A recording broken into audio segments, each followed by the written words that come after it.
everyone, and welcome to digestion day 2 of the Women's Ashes Test match. It was a roller coaster of a day on day 1, and day 2 the drama didn't stop. Australia added 10 runs to their overnight score, but some phenomenal bowling from veteran and stalwart of the English game, Catherine Brunt, saw her finish with an astonishing fiver. She took 5 for 60, which is her third 5 wicket haul in Test cricket since she made her debut 17 years ago. So Australia then declared 337 for 9. England came out, it was a bit of a struggle from the beginning, but our knight in shining armor, Catherine Brunt, ignore, but our knight in shining armor, Captain Heather Knight, came out and put on a phenomenal batting display, scoring 127 not out. She's still there overnight alongside Sophie Ecclestone, who is our second highest scorer at the moment, 27 not out. England are 235 for 8 and trail by 102 runs with 2 days still to play. Joining me today, I've got Alex and Hannah, and we're going to talk all things day 2 test match. So, Hannah, do you want to start us off? We didn't have you with us yesterday. Welcome back. What were your thoughts on day 2's play? Well, without Heather Knight, I think we would be in a very different situation, wouldn't we? I think without Knight, we wouldn't be in with any hope at all. So her innings has been phenomenal, and it's really given that excitement back. Like, it has given us a bit of a chance going into day 3. Obviously, it's disappointing to see those wickets fall around her, but hopefully Ecclestone can come out tonight and just do something. How amazing would it be to see her to get a half century and really close that gap on the 337 that they're chasing? Alex, what do you think? We're seeing it. You actually know, Alex, we just got to acknowledge that yesterday you did predict a Heather Knight century. So that's a one for the tally for you. Yeah, I mean, what can I say? I'm secretly psychic. No, but in all honesty, Heather Knight's 2 test centuries have both come against Australia. Her first one in 2013 in a 7-hour vigil for 157. Her second one, albeit a little bit slower, I think. Actually, no, I take that back, a little bit quicker.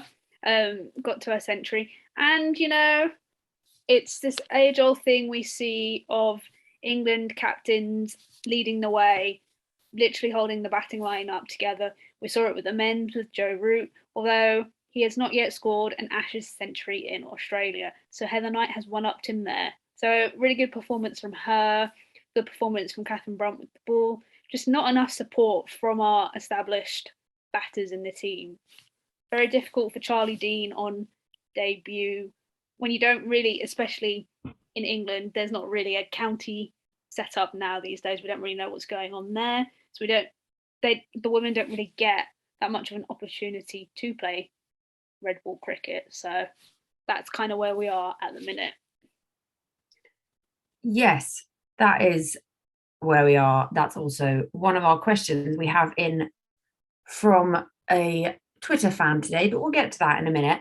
I just want to touch on the Australian bowling. So obviously you can't think of Australian cricket without thinking of Elise Perry, and she didn't quite perform with the bat in the way we might have expected, but her 2 for 35, which she did look very good. I say it's nice to see her back performing. I wouldn't want it to be against England, but sort of have Perry back in the side like that, looking like that, she has been a bit of a guiding light for women's cricket in Australia and around the world. Like, she is a household name. What did you think of her bowling, Hannah? Yeah, like the wicket of I've gone blank and it wasn't there. Sophia Dunkley, that wicket where she obviously played on, but the way that the ball is moving from Elise Perry is definitely given England something to think about. And yes, she hasn't come out and taken 5 wickets like Catherine Brunt has, but she's still got so much class about her, hasn't she? And people were a bit shocked when she was dropped for the T20s, but calling it like a new era, a brave decision. It's not just about the name and the persona, it's about who's in form and who's ready to play. But for obviously a test, seeing Perry playing at her natural game just looks so good, doesn't it? It's just amazing to just watch what she does with the ball.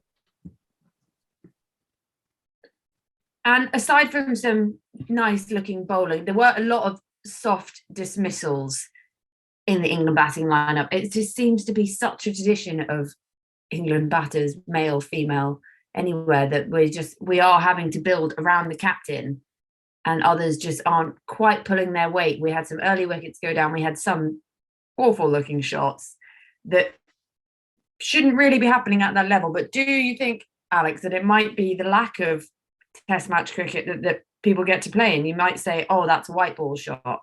Oh, in a T20 they'd be doing this, because that is what they play so much more of. Yeah, I would definitely say it is systemic of the way the women's game in particular is in England. Like, they had county cricket and then they went a few years without it, and now there's not really any county cricket. But you even look at the men's side, a lot of money was funneled in to making England a white ball side, so now the men's test team is failing dramatically. Whereas on the women's side, yeah, they're good, they're really good at white ball, but they don't get enough opportunities to play the red ball. And also, one thing on Heather Knight, in this innings alone, she scored more runs than she scored for the whole of the last Ashes series. I believe she scored 93 runs. And also, Manuka, however you say the ground, not sure how you say it, I think they were saying on comms that Heather Knight averages 100 at the ground. So there's obviously something in the pitch that makes her score runs. Just quickly as well, like you were saying about the county structure, I think it's important to say, like, there are counties still running and everything, but it's not longer formatted games at all. And that's historically been the case. You've got to look back to early noughties, 90s to actually look at women playing longer format games, because I think people, especially if you're new coming into the game, you don't realise that actually there is a long test history with women playing, and that was the chosen format back in the, from the 1940s, 30s, all the way through to 1970s, 80s, 90s, until actually T20 came along and the shorter format kind of got prioritised because people thought that'd be more fun and exciting, and money as well. The cost to actually hire the pitches and everything. So although we're talking about this standalone test match, it is important to remember that history, and that county does exist, but not in the same format it used to way back. And even in its look, county now is only going to be a short 4 to 6 week structure. And also, people like Heather Knight and Catherine Brunt are showing us that it is possible to perform in all the formats. So we're not having a dig and saying, there isn't anything, but perhaps there could be more, and perhaps people can specialise in all three, like those three.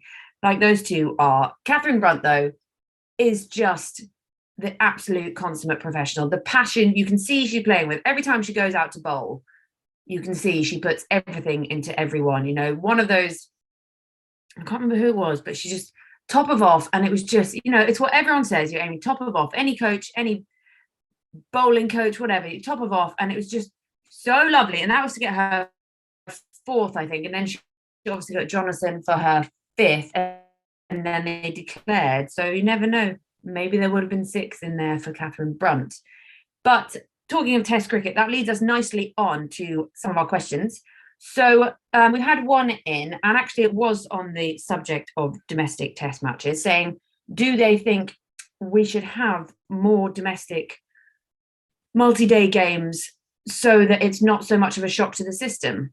I wrote a piece in the summer for Cricketer when we were doing our cricketer columns, like outlining my thoughts on this exactly, because yes, we do, but we have to ensure that the funding's going in the right place and opportunities, that it's okay to be like, right, we're going to do a multi-day competition. But then you've got to remember that this year now, yes, there's more professionals, you've got 6 to 7, in some teams even more professionals, so they can commit that time. But say last year when there was only 5 professionals in each team, how are you going to expect the regions to be able to put out a side for multiple days when you've got to remember that they've got to work as well? Some of these, and you want it to be quality as well. Exactly, yeah. You don't want it just to be scrambling together a team and trying to put something on. You want it to be professional. You want it to be these full-time players who can actually dedicate to their trades. So I'm absolutely for it, but the structures have to be there to allow the players to do it, because we don't want it to be half-hearted at all. But absolutely. But then at the same time, at that top end, you need to have opponents.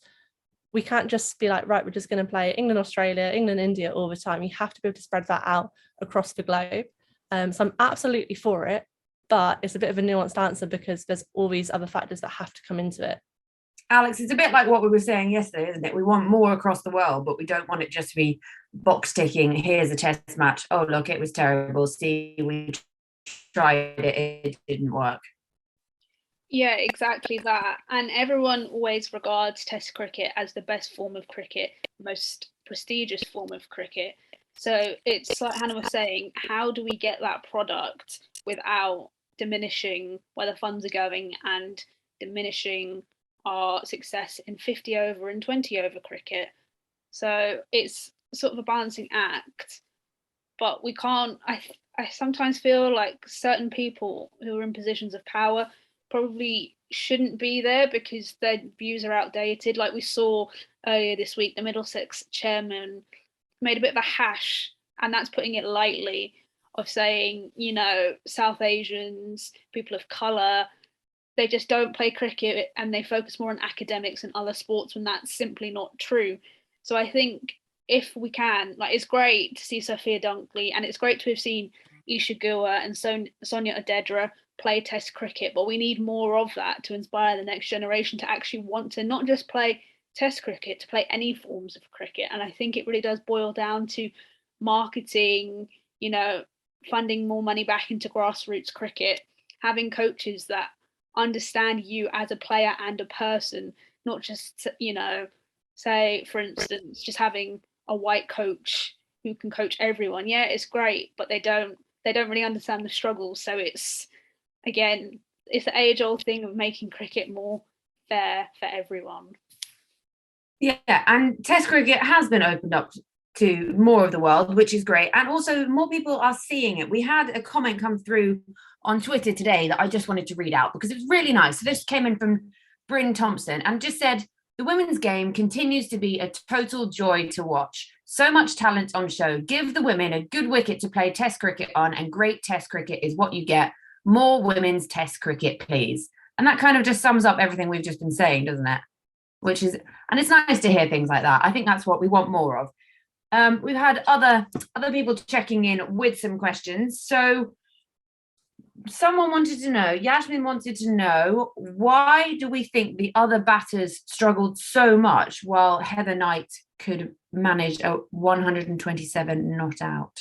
I think in terms of Dunkley and Charlie Dean, it is the case of inexperience, because especially Charlie Dean making her Test debut, never played Test cricket at the international stage, and Sophia Dunkley's only played really a Test match in England, so it's difficult to assess the wicket.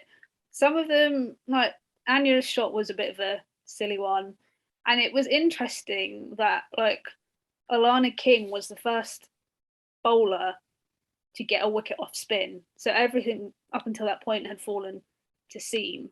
So I think perhaps maybe England didn't go in with the right batting squad. But like I said yesterday, we're not Lisa Kitely. We can't make these executive decisions. Yeah, I've only got a level 1 cricket coaching qualification. So my analysis, I was looking through the replays and stuff, trying to have a look and trying to put, you know, my village hat on what I'd be doing. But I don't know if it's just a bit of mindset, a bit of rushing the game too soon, not appreciating how much time that they actually do have to be able to play themselves in, and just being caught out, perhaps a lack of concentration, just playing that wrong shot, having their hands slightly too wide perhaps on some of them, because those edges and stuff, I don't know, maybe it's that. But like I said, I've got a level 1 qualification that I did back in 2012. I definitely need to get into the coaching qualification side of things and understand the game a bit more to be able to analyse properly. But that's my kind of take, and I'd be so interested to hear what other people thought who actually have a clue when it comes to the specifics of technique. Yeah. And final question we had come in was about the weather, which has obviously plagued this series quite a lot so far. Two rained out T20s, so there was a point each for those ones. But as we know, the test match is worth 4 points for a win, 2 points each for a draw. So 4 day test match, rain forecast. They wanted to know, how do the teams go about playing the next 2 days? Do you go out hard and fast and try and go for the win, or do you stick at it and go for the draw? Because England need the win on this one. Yeah, they do. But first of all, Australia have got to bowl them out before Australia can even think about batting. And with Elise Perry looking like she has a little bit of a niggle, that slightly plays into England's favour, perhaps, although she did only score 18 in the first innings. But, Alyssa Healy, she's doing a lot of chirping behind the stumps for someone who hasn't scored any runs this season. So, you know, it's just one of those things. I get she's a wicket keeper and she's trying to like geo team up, but sometimes, when you haven't got the runs to back you up, maybe you should just be quiet. But, yeah. But on the flip side, if England say they get out for like say 250 between 250 to 75, that's not so bad. And then they've one thing they have to do is they have to take their catches and they have to field well, because had they taken those catches in the first innings, they would not be chasing 338. So that's my view on it.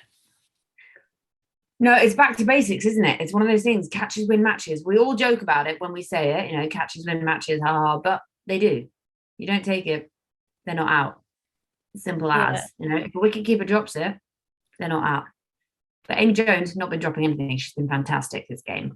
But yeah, we've got to take those catches. We've got to, I think we need to speed up the scoring a bit tomorrow, because we have only got 4 days, which is a whole separate kettle of fish. Mentioning the 4 day, 5 day test match dilemma, conundrum, enigma, whatever one wants to call it. I just want to know which will stick in your memory. Obviously, we've only had 2 days of the test so far, so it could be more notable performances. When you think of this test match, which performance will stick in your head? Will it be the Heather Knight century or the Catherine Brunt Pfeiffer? Definitely for me, it's got to be Catherine Brunt Pfeiffer at the moment. And I do think Amy Jones needs a little bit more of a pat on the back, like you mentioned. I think she's gone under the radar a little bit with everyone just talking about Knight and Brunt. But Jones as well, she gets a bit of an applause, but definitely for me, it's got to be Brunt. It's been so fiery and just so exciting, and just exactly, I think you said it yesterday, just like the absolute pinnacle of what women's cricket is all about. And she was the one who called it boring, which is just even funnier. Well, I think she had a little bit of harsh, the headline was a little bit biased, a bit clickbaity perhaps, to spur that up a little bit. I don't think she meant it in that way. I know you're just playing, but I think she got stitched up a little bit there. Yeah, I'm going to have to go against what Hannah said, and I've got to say Heather Knight's 127 not out could end up being 150. She could even go past her top score of 157. I think just in the context of the game, they're both pretty important, but without Heather's runs, England would not have even reached 100. So it's got to be Heather. But as you said that, I'm backtracking. Yeah, because I was going with Heather as well. In the context of the game and having been under the pressure as captain, she's had to. She dropped a catch, so she knew that partly that was some of her, it was on her back, bits of that. She's had to lead the team. They had a long schlep in the field that obviously they're not used to in the women's game. And then she's gone out there and she's done that, and it's just been absolute class. And another thing that was class was the Australians all making a point of going and congratulating her as she and Sophie Ecclestone left the pitch. And as much as the Ashes is, it's a real blood battle, you still want to see that. Yeah, I don't want to sit on the fence, but I'm keep going back and forth now because I'm just like, bowlers union, it's always about up the batters. But you're so right, Alex. It is about that context, I suppose. But I don't know. I'm just, I think I'm just sitting on the fence. I think also just on the Catherine Brunt thing, I think the reason that it became such a big deal was the fact that, she said you know, she said what she said, but she's not wrong, because in the women's game, in Test cricket especially, all teams use the Kookaburra ball.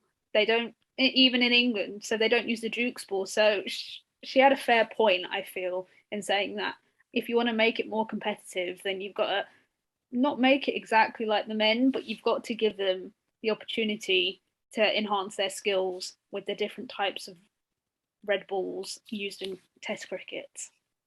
But did you see as well on Twitter, Georgie, that there's a conversation going on one of the threads about, and it was two men as well, because I think men get a bit of a hard time supporting women's cricket sometimes, but there are good guys out there, aren't there? And they were talking about how perhaps the smaller ball encourages more swing and everything, because they were making comments saying perhaps in the women's game there is more movement with the ball because it is a little bit slower and the ball is a little bit lighter. What do you think about that exchange? Did you get to see it, and have you got any thoughts on that? I didn't see it actually, but you know what? I mean, it's very much one of those, you've got to consider, it's not pride coming before a performance, but you know, if, in my eyes, if you have a bit of a smaller ball, and if it's going to make the game more exciting, it's going to make it more competitive, that's going to bring in more people to watch, it's going to bring in the sponsors, it's going to bring up the grassroots level, brings the money in, and that as a whole is going to improve the sport in general. So I'm all for that if it's what's going to work. I mean, I'm not for, you know, let's play with a softball and, you know, cheerleaders at every other innings and you have to do a cartwheel every time you run to the other end. You know, it's not a circus act, it's still top level cricket. But if there's certain tweaks and changes that can be made like that don't have to be shouted about too much, it's not we've made the pitch half the length, we've brought the boundaries in by 50 meters, then I'm all for it. Yeah, and we've got smaller hands, so that's why we use a smaller ball. It makes Aren't sense. you lucky? Some of us. Yeah, but the last thing I wanted to finish on was a little musing I saw on Twitter, which did make me laugh. And it was, if a king gets knight, does that count as checkmate? Which I thought was fantastic. And then someone else came in with, only if Bishop is commentating. That is I'm not clever enough to come up with that, so I thought it was fantastic. Are you sure you didn't come up with it? You are definitely clever enough to come up with that. That is your kind of humour. I know, but I just can't take the credit, sadly. But no, it was very good. There are clever people out there. Sadly am not one of them. There's so much more to come from you. Thanks. Yeah, so that's day 2, digested like my lunch. And going into the weekend, so we've got 2 days left. Hopefully no rain, but if history of this series is anything to go by, I won't be holding my breath. But yeah, so Knight's going to resume 127 alongside Sophie Eccleston on her 27. Perhaps it'll be Eccleston scores some mad ting runs and then comes out completely confident with the ball and we skittle them out. But this is Test cricket, as you know, anything can happen.